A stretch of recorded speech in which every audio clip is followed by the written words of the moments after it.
நம்மளை கடிக்கிறதுக்கு ஒரு விஷப்பாம்பு வருதுன்னா அதோட தலையை நசுக்கி குழியை தோண்டி அதோட தலையில பாலை ஊத்தி அதை புதைச்சாதான் நமக்கு நல்லதே தவிர அரைகுறையா அடிச்சுட்டு அதை தப்பிச்சு போக விட்டுட்டோம்னா என்னைக்கு இருந்தாலும் நமக்கு ஆபத்து தானே. அதே மாதிரிதான் இந்த விஷவள்ளியும் அவளை வீட்டை விட்டு துரத்துட்டா மட்டும் அவளுடைய செயல்பாடுகள் எல்லாத்தையும் நிறுத்திட்டு உடனே திருந்தி ஊருக்கு கிளம்பி போயிடுவாளா, இல்ல அங்க போய் தான் பொழப்ப நிம்மதியா பாப்பாளா? அவளை பொறுத்த வரைக்கும் தன்னுடைய அண்ணன் தான் கேட்கிறப்பெல்லாம் அவளுக்கு பணம் தரணும். ரெண்டாவது, தன்னுடைய பொண்ணை அண்ணன் வீட்டுக்கு மருமகளை அனுப்பி வைக்கணும். இளங்கோவுக்கு கல்யாணம் ஆகியிருந்தாலும் பரவாயில்ல, யாழினிய துரத்தி விட்டுட்டு அந்த இடத்துல தான் பொண்ணை கொண்டு வந்து வைக்கணும். இதுதானே அவளுடைய எண்ணமா இருக்கு.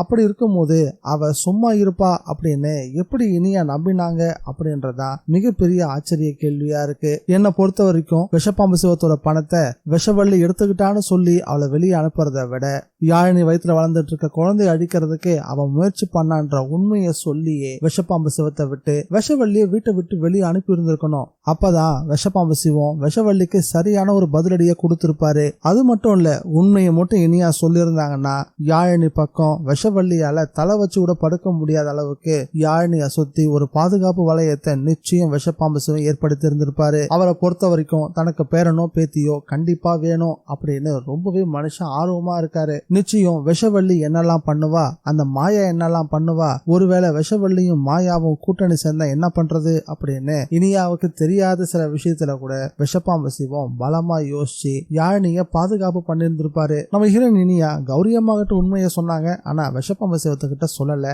இதனாலதான் பிரச்சனை இன்னுமே பெருசாக போகுது. வெளியே போன பிறகும் தன்னுடைய திருட்டுத்தனத்தை காட்ட ஆரம்பிச்சுட்டா அந்த விஷவள்ளி. மாயா கூட கூட்டணி அமைச்சுக்கிட்டா. மாயா சொன்ன மாதிரியே யாழினிய வீட்டை விட்டு வெளியே கொண்டு வரதுக்கான ஏற்பாடுகளையும் செய்ய ஆரம்பிச்சுட்டா.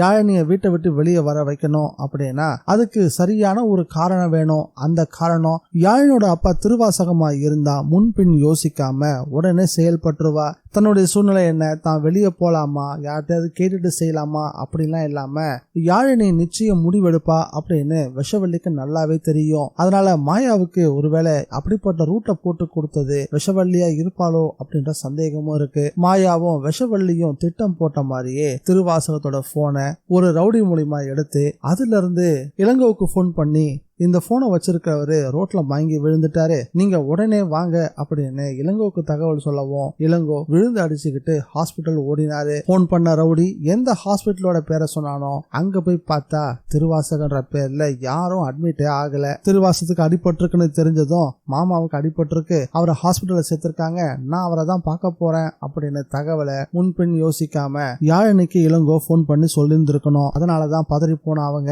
யார்கிட்டையும் சொல்லாம ஒரு பர்சன் மட்டும் எடுத்துக்கிட்டு உச்சி வெயில்னு பார்க்காம பதட்டத்துல வீட்டை விட்டு கிளம்பிட்டாங்க.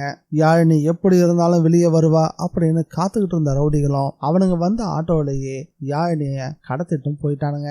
யாழினிய கடத்திட்டு போறதையும் அந்த விஷவள்ளி எங்கேயோ இருந்து பார்த்துக்கிட்டே தான் இருந்திருக்கா. இந்த தகவலை இனியாவுக்கு சொன்னாலா இல்ல விஷப்பாம்பு சிவத்துக்கு சொன்னாலா அப்படின்றது முழுமையா தெரியல.